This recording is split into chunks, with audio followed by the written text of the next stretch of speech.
All right, Chelsea fans, we are back with another episode of the London is Blue podcast, and we did the awards. It is time to do player ratings, the part deux if the of the Oz goodies for this season. So it's obviously not your typical awards show, but we're gonna go through every single player rate, and we're even gonna throw in like, does this an area of the team where we potentially need to be looking in the transfer window? Because as you know, Nick, the transfer window is technically open, but really July 1st is going to be when business starts happening with this hard line of PSR these days and the good old whatever the FIFA version of that is. I've already forgotten.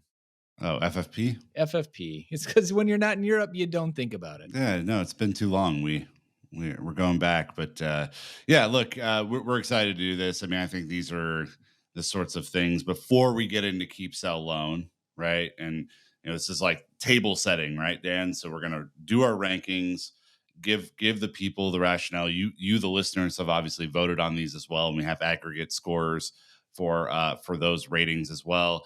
We'll go into keep, sell, loan, make our judgments there, and then we'll see kind of how this squad is going to be assembled for next year. And to fit a couple players in that we should talk about in previous seasons, I would have used like 1,000 minutes across all competitions as the baseline. But when your club captain and vice captain don't barely make it above 400 minutes, you do have to lower the bar to bring them into the conversation. And so, there are players like Carney Chukwuemeka who are not going to be in this conversation, or someone like Ian Matson, who spent the majority of the season on loan. And that they do not feature in this. Lavi doesn't feature. I mean, Cassidy doesn't feature. Cassidy got 79 minutes after coming back off of a half season loan. And so, it's people who had some level of contribution this season that we're going to chat about. Yeah, which obviously makes sense. I mean, we used to have these huge squads and things like that, and obviously the loan army and stuff. And so you just got to break it up in different ways. So we're going to jump into these as always. Asking for 5-star reviews on Apple Podcasts and Spotify helps us get seen. So a free way to support the pod. Definitely subscribe on YouTube. You can watch as we laugh our way through this one. And then sign up for the London's Blue Dispatch, the weekly newsletter from Sam, CFC Central. And then if you want to join the best Chelsea community out there, a few bucks a month will get you into our Discord. Not all Chelsea related, a lot of just IRL type stuff and hobbies and interests to keep you engaged throughout the week. So anyways, here we go. Player ratings, starting with the best athletes on the field, goalkeepers. Gentlemen, two new faces this season, right? George Petrovic coming from MLS, Robert Sanchez coming from Brighton. I think this was a big change. Edouard Mendy leaving to go to Saudi Arabia. Kepa late in the window, getting an opportunity to go to Real Madrid on loan. So Nick, George Petrovic, we'll start with him since he ended the season as the starter, even though I don't even know if Sanchez ended the season healthy. One of those situations there. But what did you make of George's first season? Mixed bag. I think he started off really strong, with a defense that was conceding a lot of goals. I think towards the end of the season, the defense kind of shaped up a little bit better, but there were some questionable goals that he let in during that time. And so it was almost like a reverse of the earlier form. I think he made some really good saves. Obviously, the penalty shootout against Newcastle in the Carabao Cup was kind of his entry point to Chelsea fandom. And, I think I'm going to go with a 6 on merit. I think the thing that I'm taking into consideration, Dan, is that, this is not a goalkeeper that came from anywhere near the league. He obviously coming from MLS, which is a fair few notches down from the Premier League. To step up is no small feat. So I give him a ton of credit for doing that and staying healthy. I do think there's questions to be asked. Yeah, I mean, you did see again that regression in his save percentage, right? Goes from an 80.6 in MLS to a 65.7. I mean, you think about like someone Onana who had some really interesting decisions in the FA Cup final. Actually, performed better, at the end of the season in terms of like total. Even though you might argue that he had 9 clean sheets, Petrovic had 5. There's, I think, a lot still to be asked about who is either the best choice or the best backup option heading into next season. And because I think it's not was not ultimately as convincing an end to as how he started and got us very excited. I went with a 6, which I think is fair, but I do think there's a lot of upside still to explore Petrovic heading into next season. But I know we have to give it over to Brandon as the resident goalkeeper individual here, the goalkeeper union card carrying member. You were a little higher on him. Yeah, I look, and this is probably going to annoy a lot of people, but the constant changing of the defensive players and the defensive unit and how bad it was in front of him, it just adds to how difficult it was for him. And I don't want to get into a lot of the nuance of it, but you know, as a goalkeeper, you have to predict what the guys in front of you are going to do. And when they're constantly changing or constantly having a disaster through a match, it makes your life a lot more difficult. And I think that's what you see with like a very settled defense with Liverpool. Um, Alisson knows which post to hold because his defender's going to take the other one. We just have none of that right now. And so he made some good saves. I don't think he's like an out and out number one necessarily. I would like to think that Chelsea can maybe go get someone higher, but for having to be thrown in the middle of the season, coming from MLS, the jump he made, pace of play, style of play, and just better players that he had to deal with. That's why I'm giving him what I would say is like a friendlier grade is because of the massive jump he went through. He didn't come from Europe. Granted, he's played a little bit in the European internationals. So well done for him being thrown in and holding that position throughout the rest of the season. Never let it go. So that's kind of how I look at it. It'll be interesting to see what the club do and if they look to improve upon this role. But I think you have a really good goalkeeper. And by the way, the finances on this one was great. So Yeah. there's that. The listeners are closer to you at a 6.75. And honestly, I see it either way. Like whichever one you choose to go with there, I think he ends the season as the number one. Kepa obviously coming back from loan next year with a new manager is going to be, maddening to all of us, I think. But we'll just kind of have to wait and see what happens with this position. It is a crapshoot. Yeah, the other one we picked up was Robert Sanchez from Brighton. He almost felt like a make weight for Caicedo, right? Like we were almost playing an aggregate game here. Nick, you talked in the last one about his long contract. The finances aren't terrible either. I think it was like 30 million. So low gamble, Premier League proven. Obviously wasn't coming in at the top of his game. So Dan, you were the lowest of everybody at a 4. What are your thoughts on? What do you even call him these days? You went through so many naming conventions.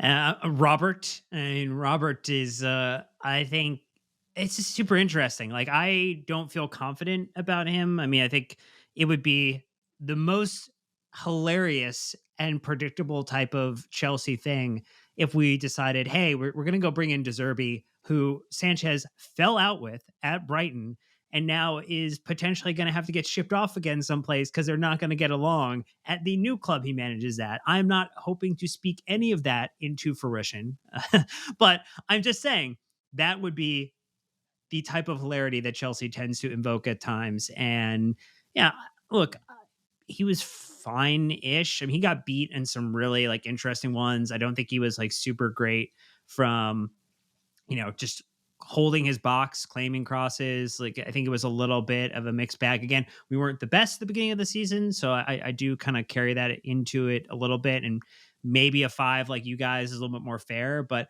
I just don't think he is the caliber of keeper that you want if you're saying, hey, we want to go be a side that challenges for the Premier League, a side that goes deep in European competition, a side that wins domestic trophies.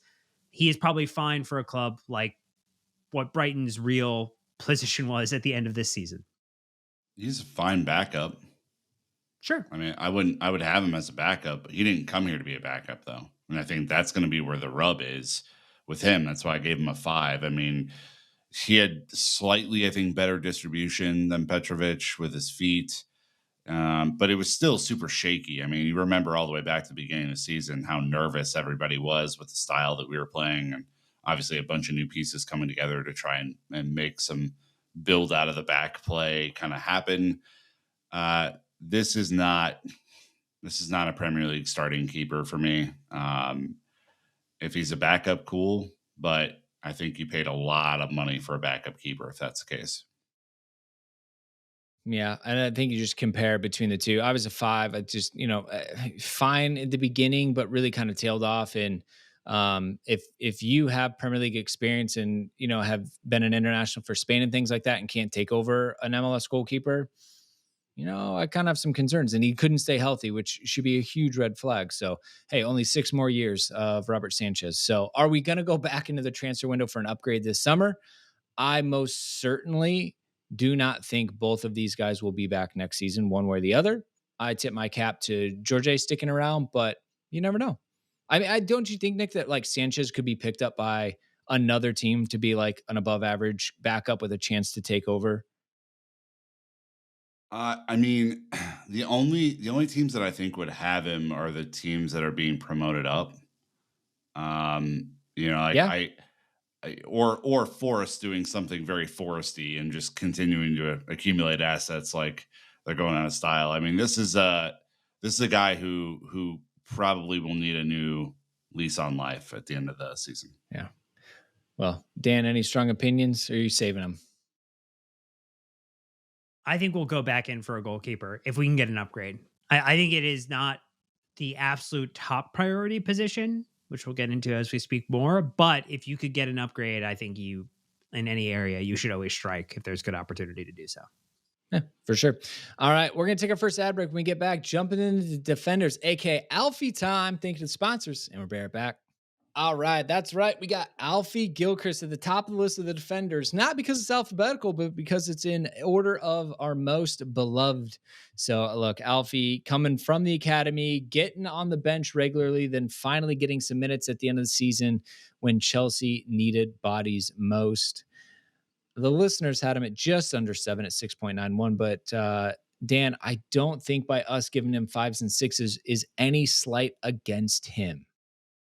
I think it's just ability of impact, right? I mean, he featured in 17 different matches this season, 5 starts over 453 minutes and or 35 minutes, and he did have a goal, which was fantastic and phenomenal. And the celebration alone probably was worth one or two of the points that he got from, I imagine, the listeners in general. I mean, good contribution from an academy player. Definitely has some areas of his game that he can work out. It seems like he is destined to go on loan next season and get, I think, a significant number of minutes, particularly if he goes to the championship and gets 2,500, 3,000 plus minutes. That would be a really, really great loan for him. And maybe he comes back and is a part of the system or setup in the following season. So, and again, nothing on a knock in terms of like what his total contribution was, Nick, but it was just a matter of like, didn't have enough time to maybe necessarily impact more. Didn't, and that's,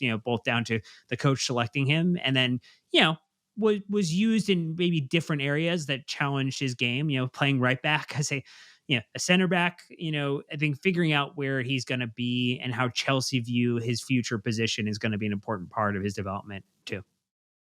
Yeah, I mean, I think this is like for his first, bid at the club and getting, his first cap and, scoring that goal. And then, you think back to the tackle he makes against Luton that kind of closes out that crazy ass game and all that stuff. Like he had some really memorable moments.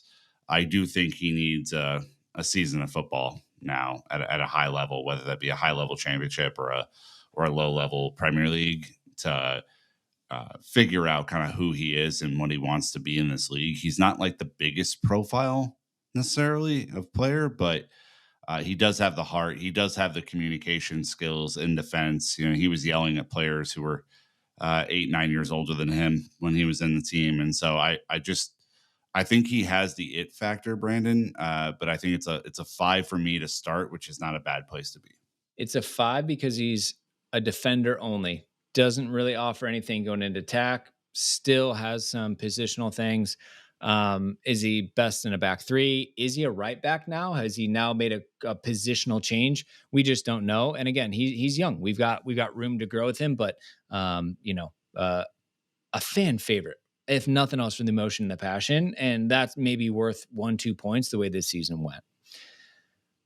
He was the deputy to the deputy of Reece James, captain, and bad season for Reece, unfortunately.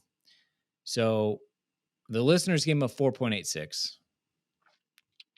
Dan and I, we gave him a 4. So Dan, I'll let you go in on kind of where the score came from because I have a feeling you and I are going to be aligned on this one. I mean, multiply the number of red cards by 2, and then you get your answer.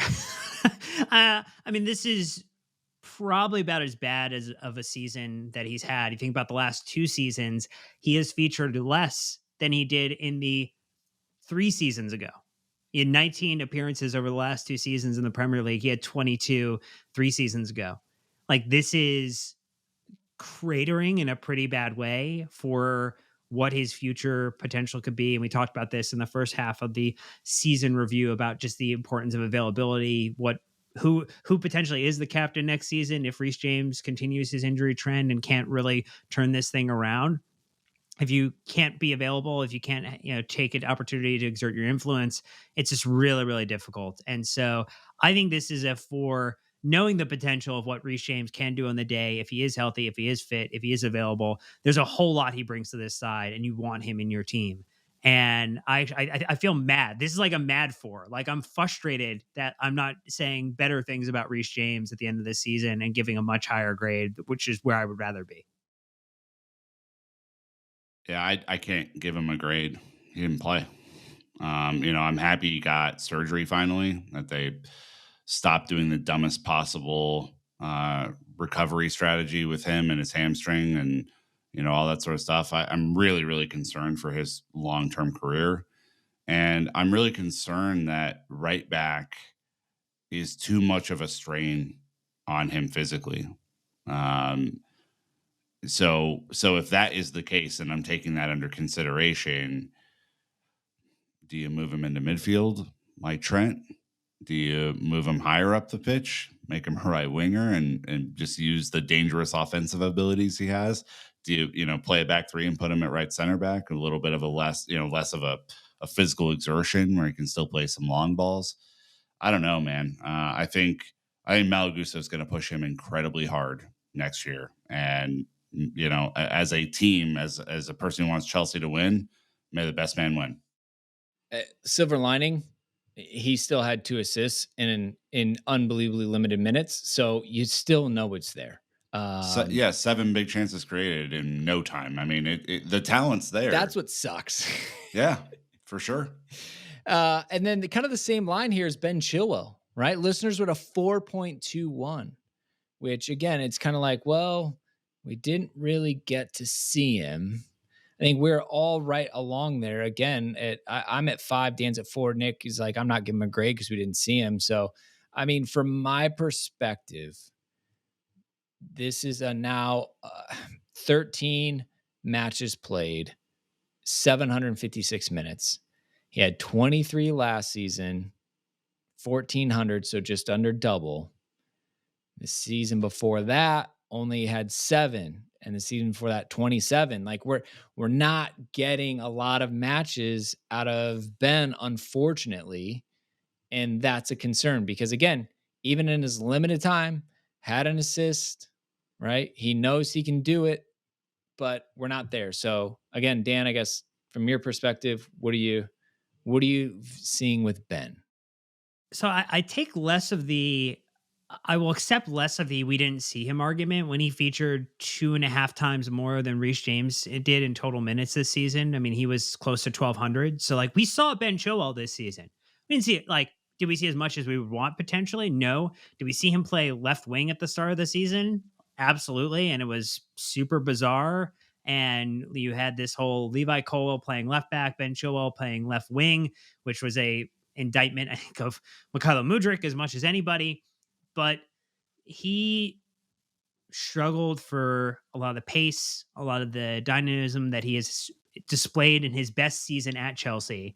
And I think there is a big question mark about can he sustain as much. Like I think Chelsea, for as fun as Kukurea was at the end of the season, with the removal of Lewis Hall from the conversation, with the concerns around Ben Chilwell's availability, Chelsea are going to go find a left back this summer. Um, and that is due to this question right here of like, can Ben Chilwell at this point be a contributor across an entire Premier League campaign? And I think the answer is up for debate.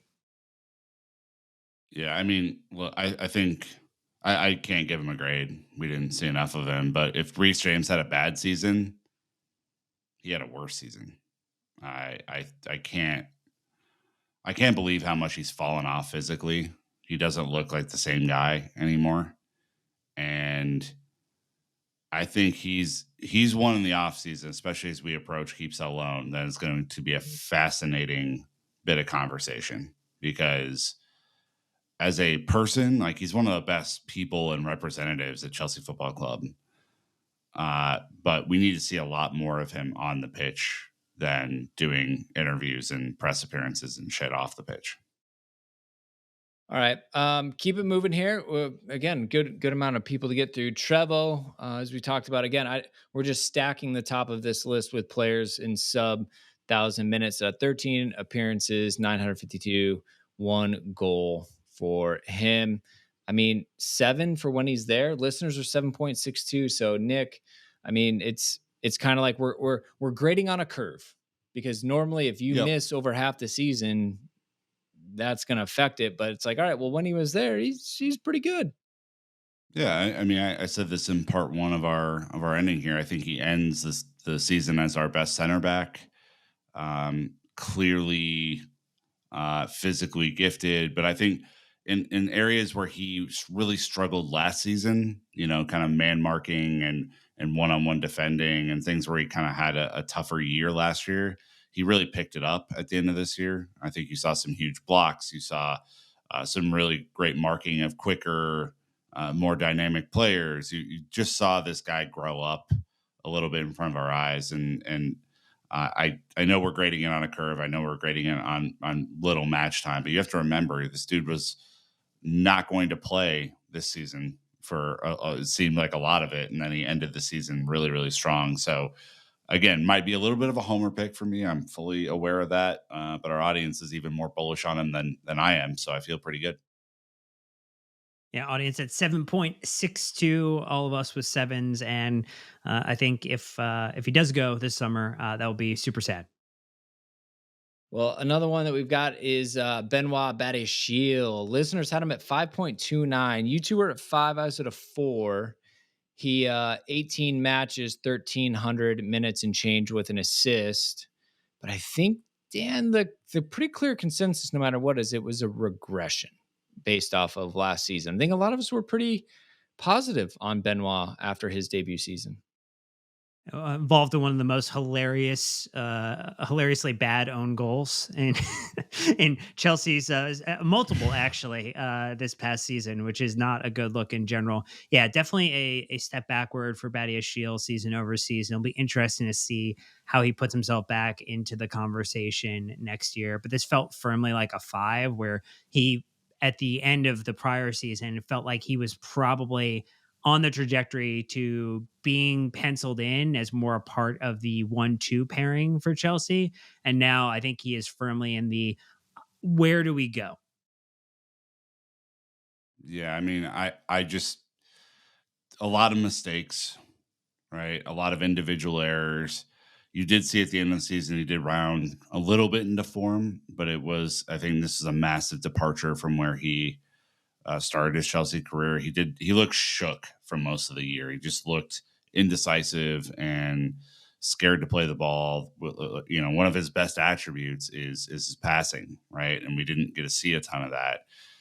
He comes back in because Levi Colwill gets hurt, right? We just had this rotating stable of injuries at center back all fucking year, which was annoying as hell. But he looked more comfortable next to Trev than he did next to Disasi or next to Silva. And I think maybe there's some physicality involved there that was good. But one thing I did note, and I think it's important when we talk about Kukurea next, is when Kukurea started playing that inverted, left back or whatever the hell we want to call it, he got more space. It was almost like a back 3, right? He got more space on the left hand side and seemed a little bit more confident, even with those runs in behind that were happening when Cucurella would vacate that space. And so we'll see. New manager, new lease on life, obviously, but he has a lot of work to do. Well, I think we can lead into Mr. Cucurella. To be fair, picked up a lot of the weight on commercial duties this season. He does have an awesome personality, man. He looks like he's loved by everybody at the club, Yeah. and he looks like a genuinely nice guy. I think that's Vibes guy. yeah, I think that's where we should definitely like position this. Listeners at a 6.49. You guys were at a 6. I was at a 5. Again, I'm thinking like in a season when everyone's healthy and everyone's playing, like we probably are going to want a left back.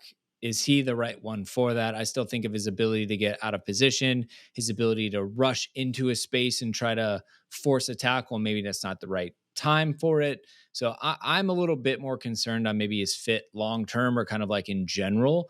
But he definitely has shown at times when he does play this harrying left back, causing chaos and things, it can work. But again, we've just always seen a 1-2 that absolutely ices him, and now we're struggling. So that's kind of how I feel.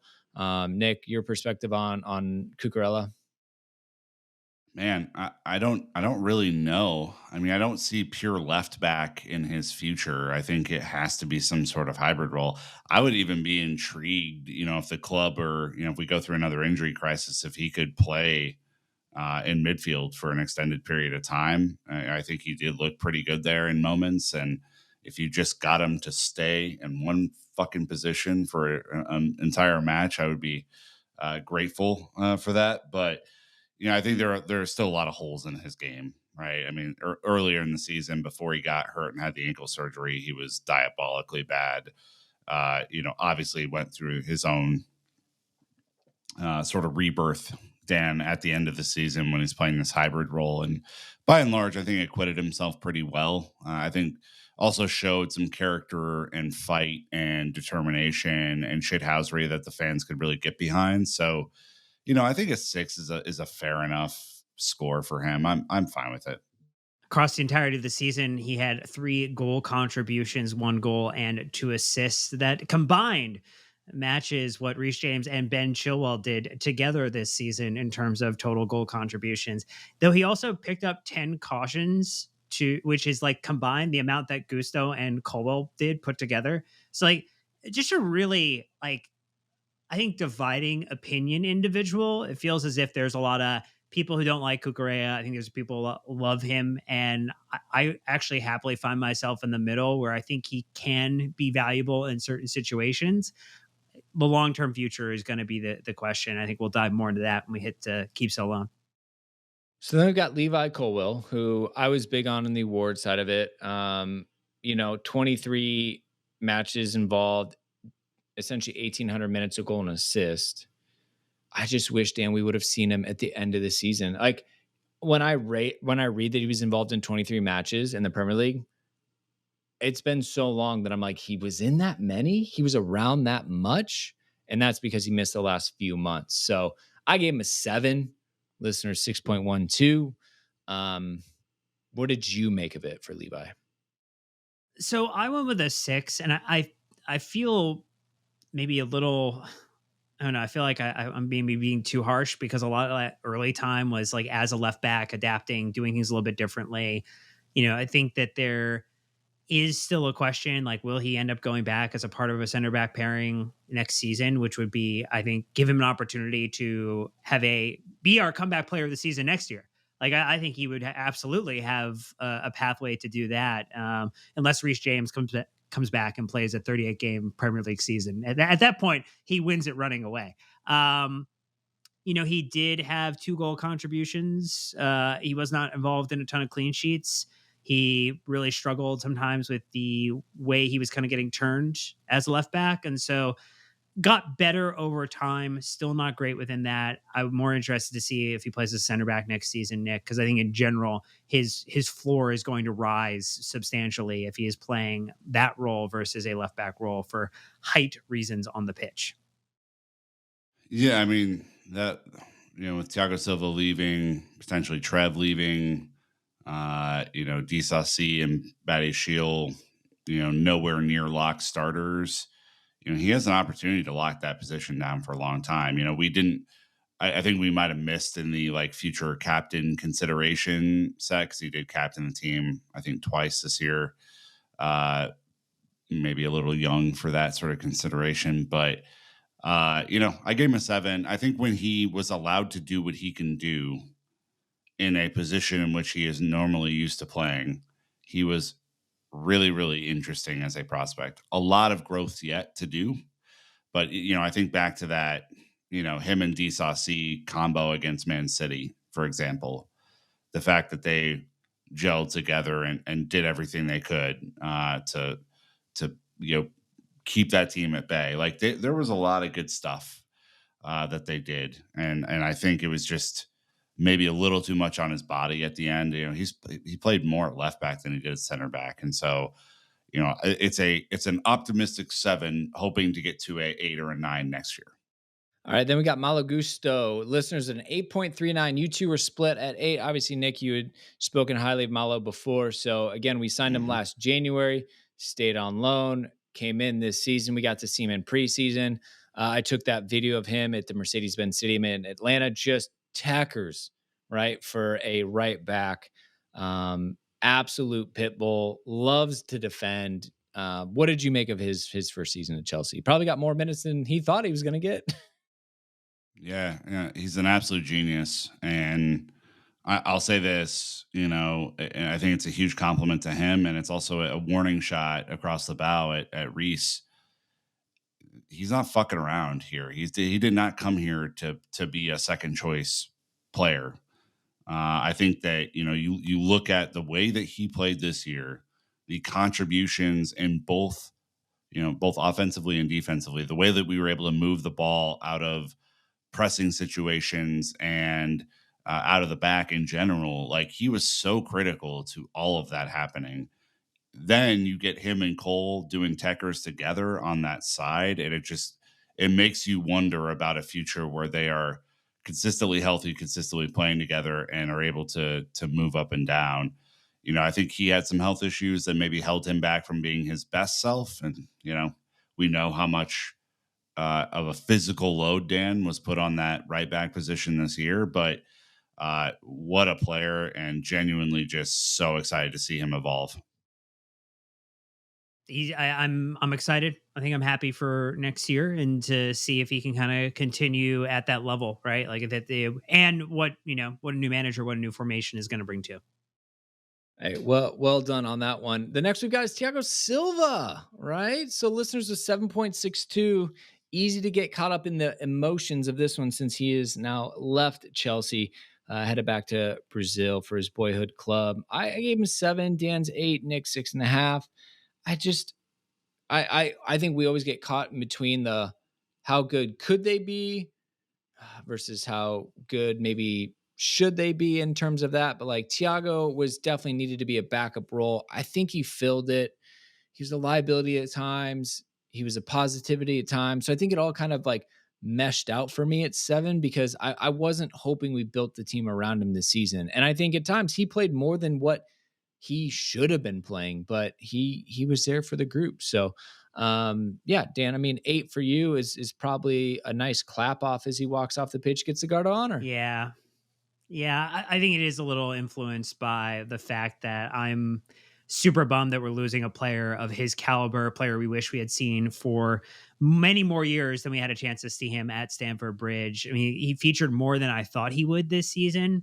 And in a lot of performances, performed at or near the level we needed for him to be a part of that defensive unit. I think there are times before we really figured out the Gallagher Caicedo pairing for the midfield duo that he was more challenged in that role. And I think he got to be a little bit more comfortable in the later stages of the season as we closed out the matches. I mean, he featured in 38 matches this season, which is probably not the number I would have pinned in. Had 33 total starts, almost 3,100 minutes, 4 goals, 1 assist, 5 contributions. Like that, and again, was involved in some clean sheets, had some really good performances, had a couple where you could have argued he was either in the man of the match poll or was one of the 1 or 2 best players on the pitch. really, really great and phenomenal season for someone who's nearing 40, which is crazy old. Yeah. Yeah. It is, Dan. Just looking at no one in particular on this call. Nope, no Um, one. yeah, look, it's an emotional 10, and I think it's a realistic 6.5. I mean, this is nothing against him. I think it was the way that Mauricio wanted to play that made it really difficult for him to play the way that I think he's used to playing. You think about the way that he played on our two goal was largely protected on both sides by more athletic center backs who could get up and down. And he was kind of the point person to orchestrate the ball.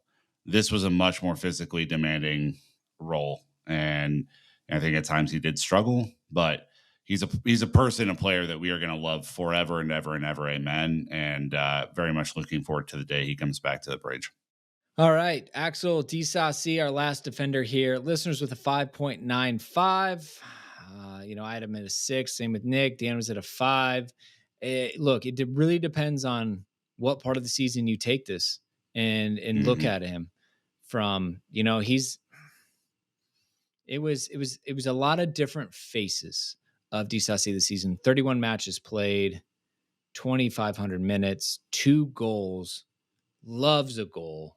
Watched him celebrating. I think he plays with passion, Nick. It's just he had to play right back. He had to play right center back. I don't know. It's kind of hard to judge him. I did harshly in the last one, but it's also like because there was so much flux back there this season. He really only played 31 matches. I thought he was in Well, when you everything. pull out to all comps, Okay.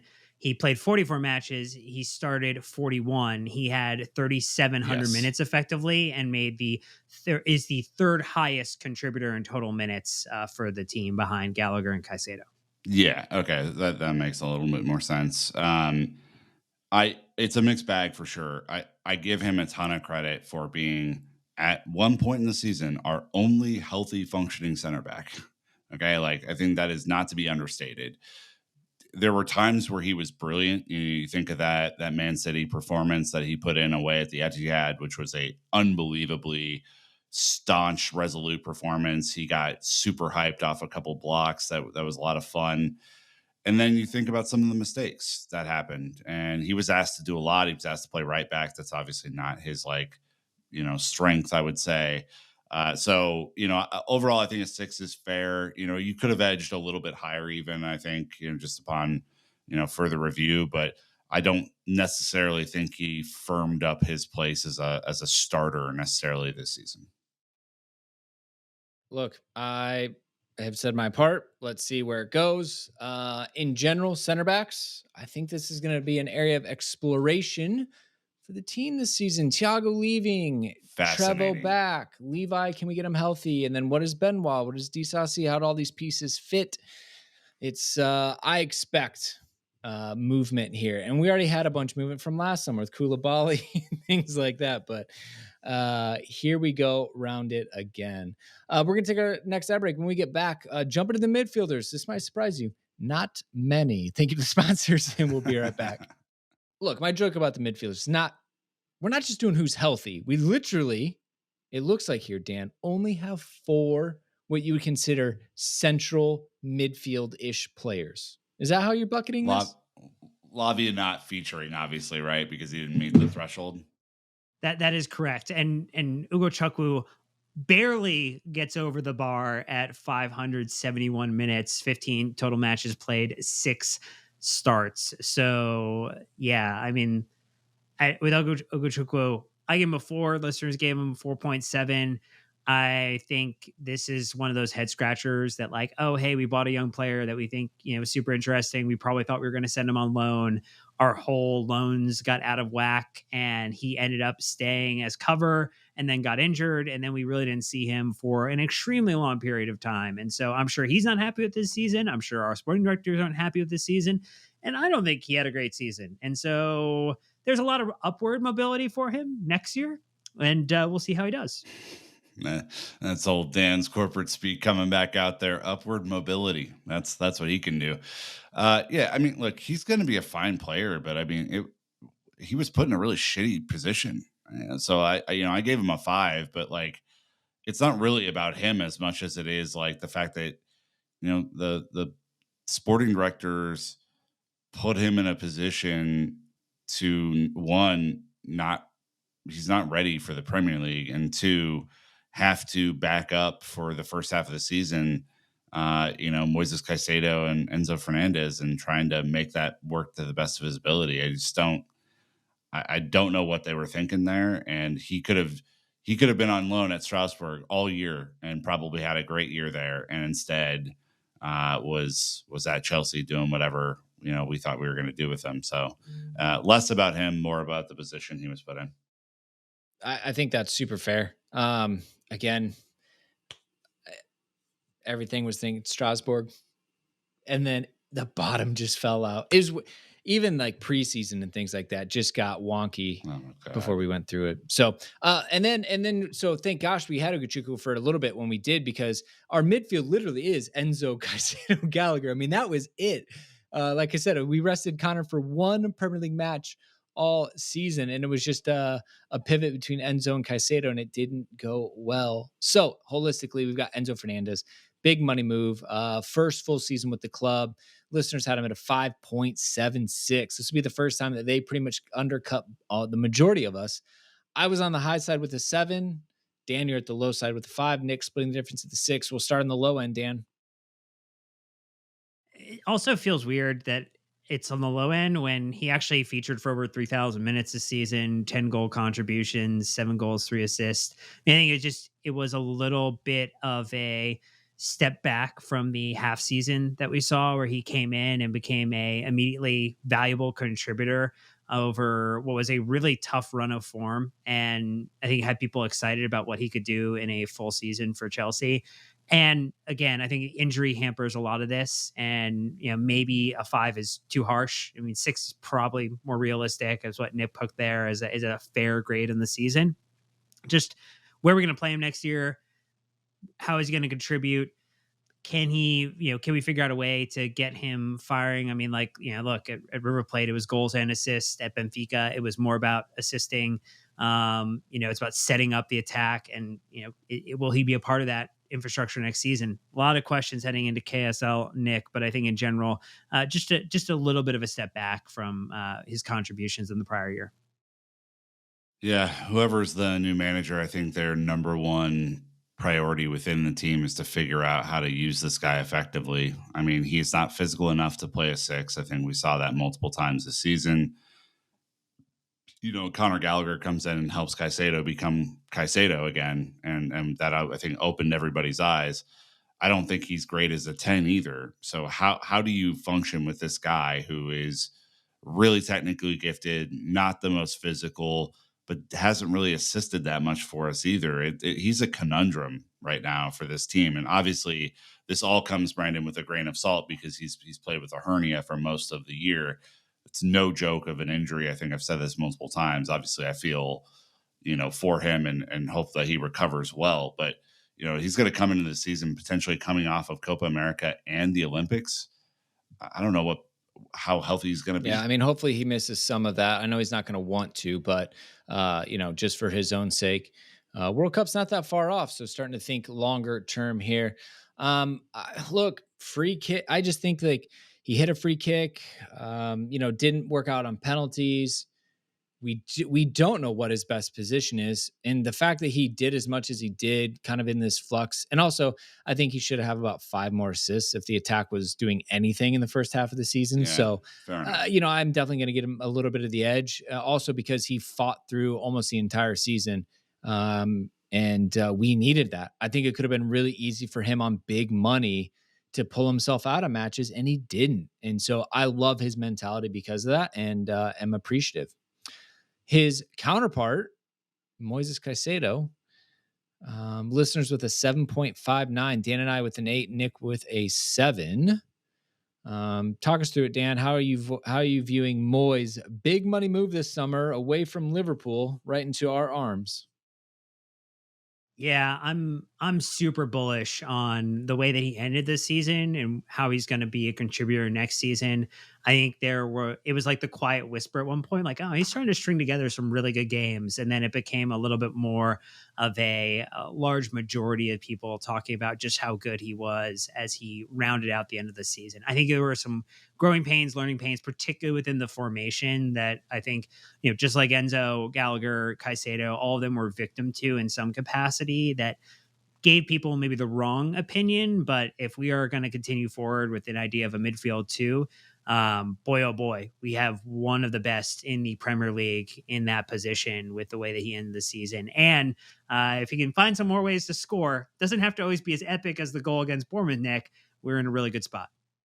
Yeah, almost certainly won't be. But yeah, I mean, look, I gave him a 7 just because, like, on balance for the season, it wasn't always roses, but he did certainly end the season in the strongest possible way, and it gets you excited for what he could do next season if he's paired up with someone who can help him be the best version of himself. I myself hope that's Conor Gallagher, who we'll talk about next, but in any result, I mean, I think he really started to dominate at the end here, Brandon, and that is what I'm going to look for from next season. It's like, you've been here for a year now, start taking over. Yeah, no questions about his role or what he's going to do next season except start. So easy one for the group.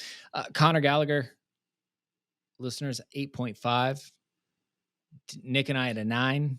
Dan at an 8. So Nick, I'll let you kick it off with Captain Connor.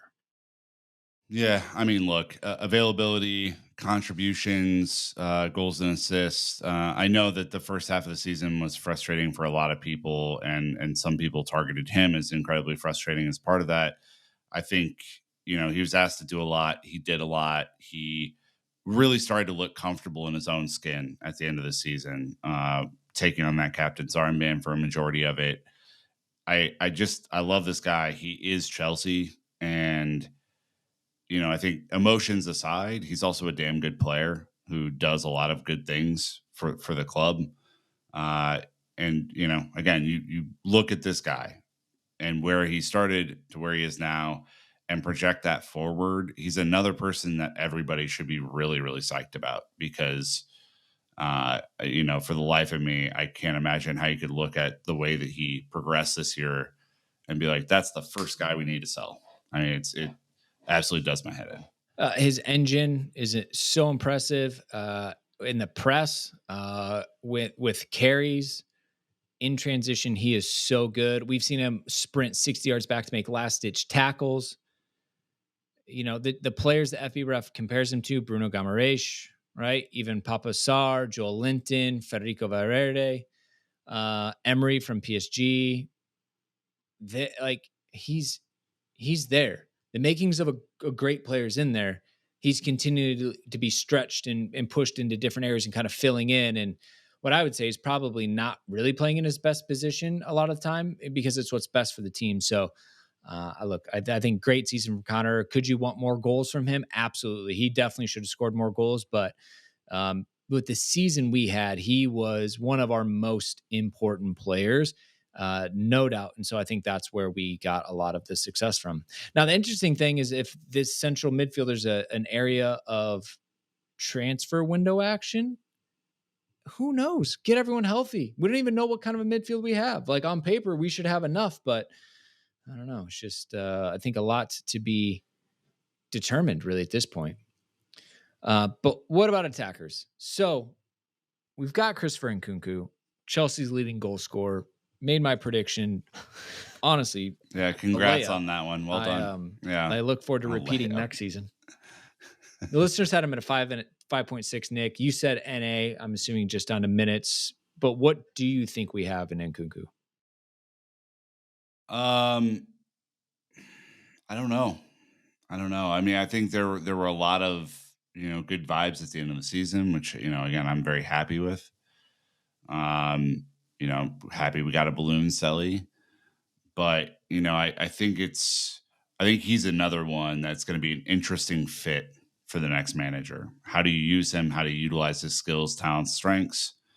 Does he become the de facto left winger when you don't have another great option in the team? Does he play more centrally?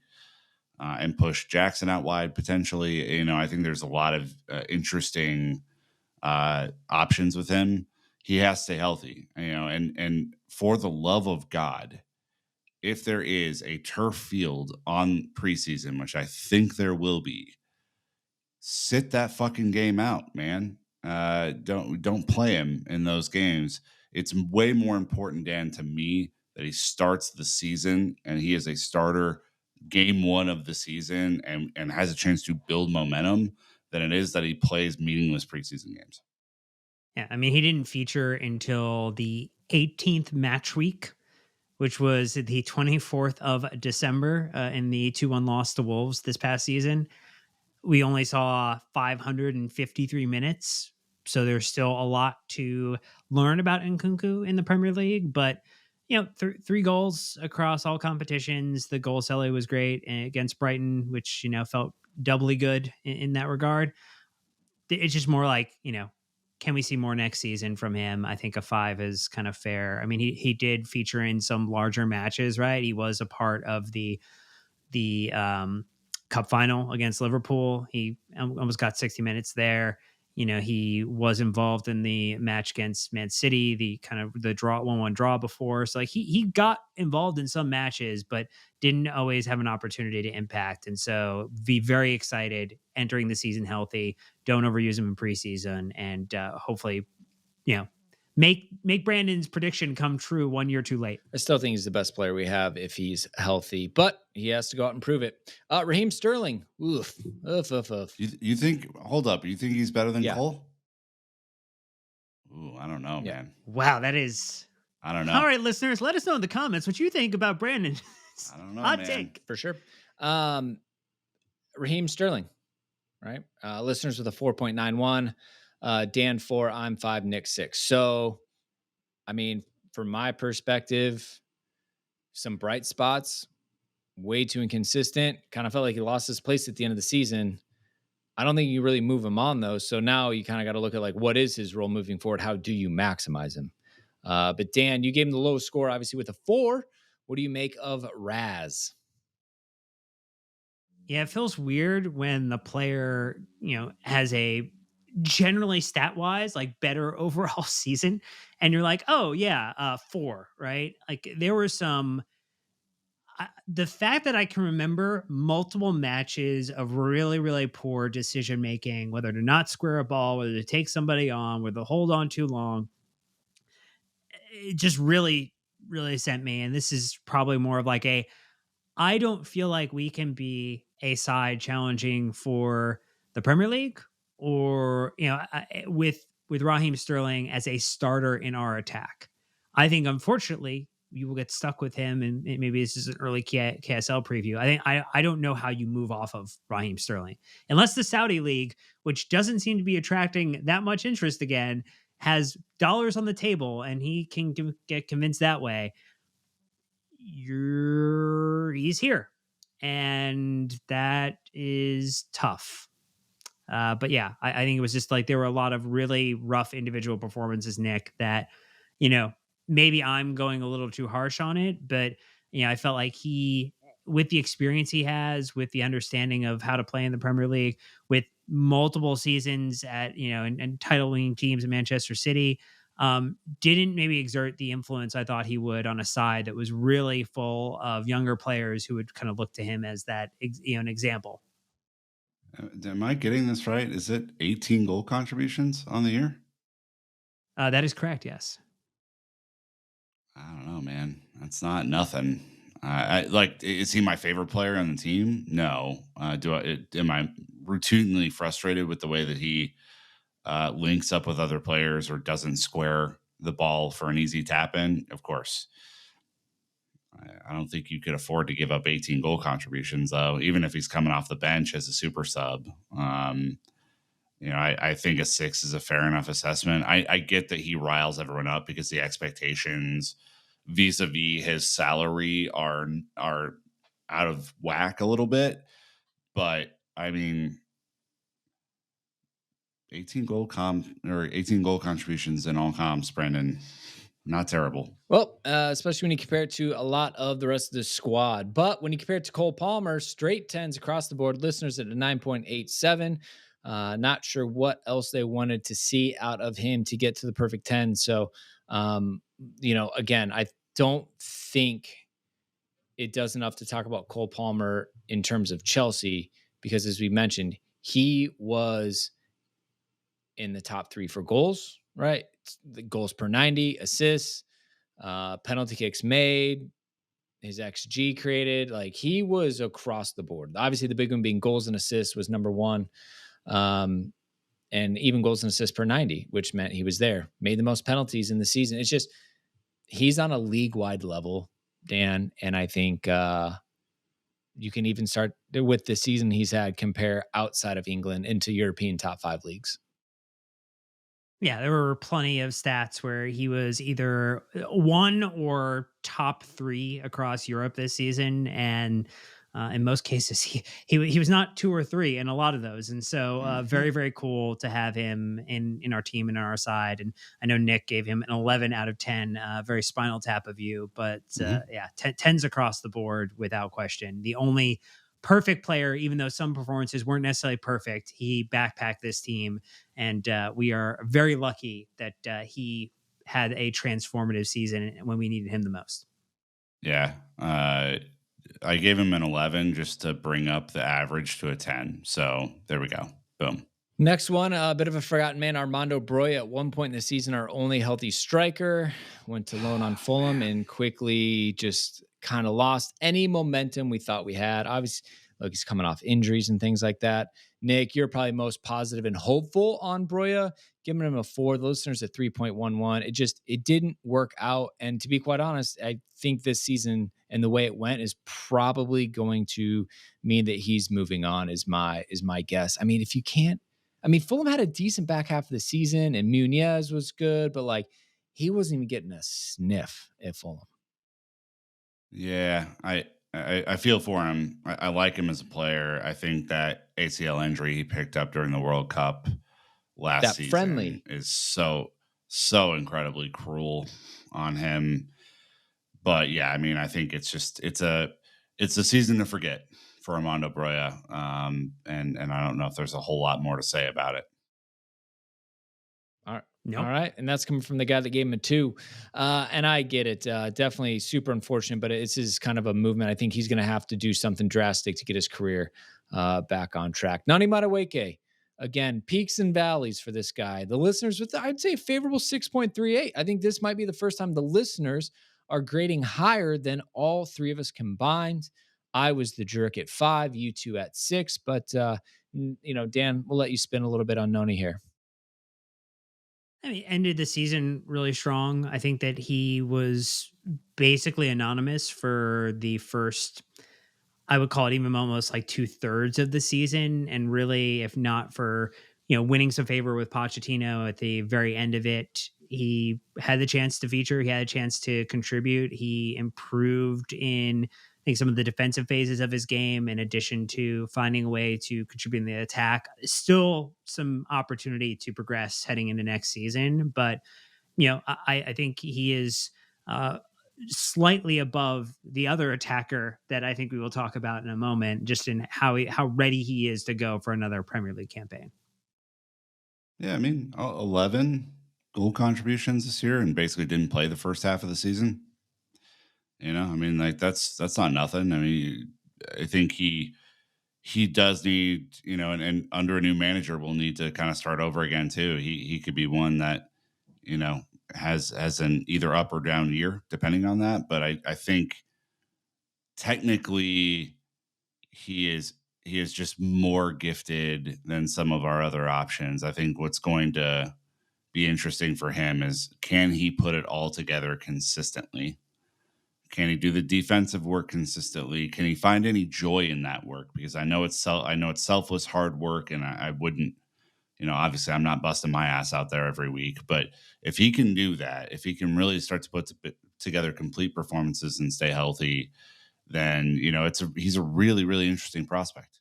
I like Noni. I was hard on him, but I also think that, I didn't expect him to come in to be Premier League proven. He's coming from the Eredivisie. Like, he's young, he needs to develop. I think this was a huge gamble by them putting him in the first team. I think normally he was probably 1 to 2 moves away from this spot. So it was a huge learning curve, and I don't hold it against him. I think he has a ton of potential.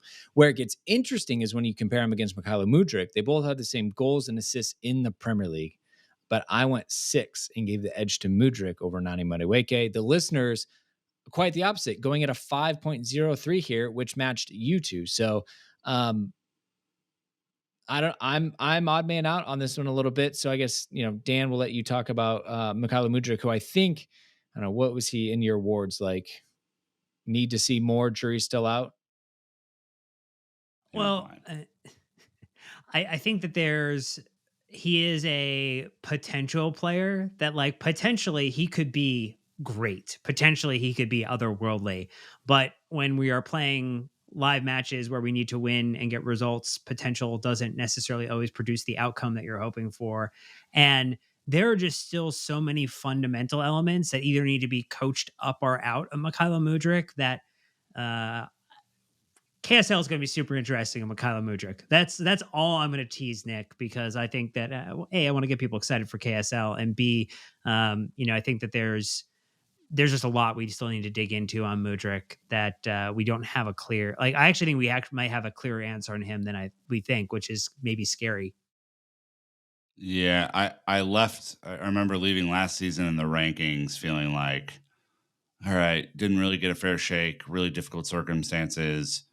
He's now had a full year at the club, and I just, in a year where we had so many injuries and so many inconsistent performances, he contributed to the inconsistency instead of digging out of that and cementing himself as a starter. He did get a run of games at the end of the season and got a few goals and ended up with 7 goals, 2 assists in all competitions. So he's less than Noni, and I think they played about the same amount of minutes or thereabout. But I'm really concerned about him as a player, and I don't want to be that. I don't want to be down on any of our players, but he's just not ready yet. Can't teach height, can't teach speed. He's got the speed. That's where I give him the nod. Look, it is raw. Is he going to be Adama Traore, or is he going to turn into a good footballer? Jury's still out. But some of the things we saw from him this season were unbelievable. Again, it's just a little bit of consistency on his part. It seems like he'll do the work, right? Sometimes it's like he'll do too much work. So can he come to the technical side of the game, not just the physical side of the game? One thing quickly on him too, because we're entering into this phase where the sporting directors are hoping to see a possession dominant team. He's not a possession player. He's a counterattack player, right? And like, that's not a good or a bad thing. It just is what it is. Like, to utilize that speed that you just referenced, Brandon, that's not going to be done in slow build up possession, right? So I'm really intrigued to see what happens, on that front, how his skills and talents are For sure. utilized. All right. Last but certainly not least, we've got Nico Jackson. Listeners with a 7.67, you two with an 8, I was with a 7. I definitely think we saw an insane amount of growth and maturity, Dan, from this player. Came in, probably is a little too overeager to get involved, shall we say, and ended up settling the team with a tight haircut and tight discipline and many goals and assists to get us all excited about. Look, the haircut was the real issue. He figured it out late enough. The reverse Samson solved it. All gravy from there. So, like, really, really good decision from him. Now, I think back half of the season, to me, like, I just went like, hey, first half of the season was probably a 7. He was finding a way to contribute, but it wasn't super consistent. Back half of the season, he was more consistent, even when he didn't score a goal, and making the attack better, which actually I think is probably closer to a 9. So I went down the middle with an 8, because I think for a first season in the Premier League, going up from La Liga, to be second only to Cole Palmer by, again, Cole was 17 goal contributions ahead of him, but Cole also benefited from nine penalties in that number too. So when you take that into consideration, like he had an exceptionally good first season in the Premier League that we have not seen from a striker for Chelsea in a hot minute. Hmm. So super bullish about him next season too, Nick. And I think we just have to be happy that like the two players that maybe people had question marks about from an attacking standpoint, we didn't need to go spend over £100 million even combined to get these two players in Cole Palmer and Nico Jackson. So I'm feeling good. Yeah, I love Nico. I think like you the reason why I'm not like convinced that we need to go buy a striker right now, or buy a high price striker, I should say, perhaps a backup would do, is because he came on so strong this season. You know, I think he will lament some of the chances that he missed that he probably should have buried.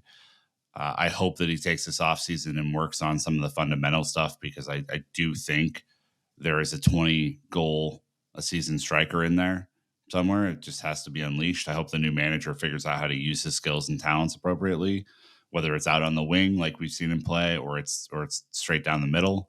I hope that he gets to play a full season with Christopher Nkunku, because I think that would be a lot of fun to watch, as we saw in preseason. And more than anything, what I appreciate about him is he made so many off the ball, unselfish runs to free up other players to do their thing. That is something that can rarely be coached. Like it's rare to just have that in your bag and to go, I know I'm going to have to make this run 50 fucking times in this game, because that's what is required. And not only am I capable of doing it, I think I'm going to benefit from this. And I think the team's going to benefit from it.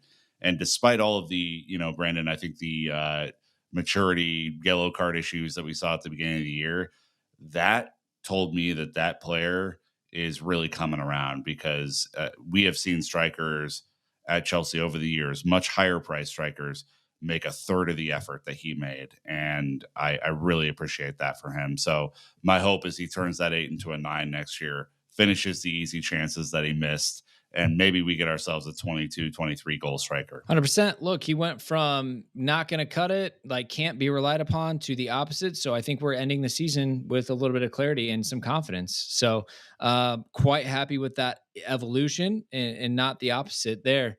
Are we going to go back to the transfer window for an upgrade this summer? Look, I think we could probably use 2 to 3 more left-footed players. I don't think we have enough in this team. Left footed right wingers. Let's Ideally, they go. play on the right side and can cut in. Obviously, I kid, but I I think this will be really interesting on the sporting directors. Do they stick with what they built? Because it'd be easy to go buy better, more experienced players. But if this is their plan and these are the players that they want, and the profile of the players what they want, let's see if they stick, because it all comes down to the attack more than I think any other place on the pitch. Well, and yeah, there's some interesting, without the manager, which when we do KSL, knock on wood, we're gonna have a manager announced, and we can start to view it through that lens. But where Nkunku plays, where Jackson plays, is fascinating to me, because if they're both healthy, they both offer something different there, and I like that. Yeah, it'll be interesting to see. I think KSL can't happen until the manager gets selected, but we are working. Sam is hard at work. He's already got a list drawn up across every position of players that we should be considering, both the names like Oshiman, and the names that you don't, which I think may even be more interesting, because that feels like the type of business that has done well for Chelsea over the past window. And maybe we should continue with that strategy, but we're going to put out a little bit of a transfer manifesto as well. So that'll be in a future episode coming out too. Yeah. Well, I mean, I can just imagine we end up getting someone who plays like a back three or something hyper specific, and then everything goes out the window. But Amarin. we'll see. All right. Hope you enjoyed it. All the ratings are there. We'll get them out, but want to hear which are the ones that did we miss on, and which ones would we absolutely nailed. I'm very much interested to see what people say. Obviously, especially with the goalkeeper decision, I think that there's a lot, and the defenders that the team still need to figure out, because it was not good enough this season. So that's going to wrap it up. Hope you've enjoyed 2 extra long season review episodes this week. Much more content coming at you as always. But until next time, Chelsea fans, you know what to do. Keep the blue flag flying high.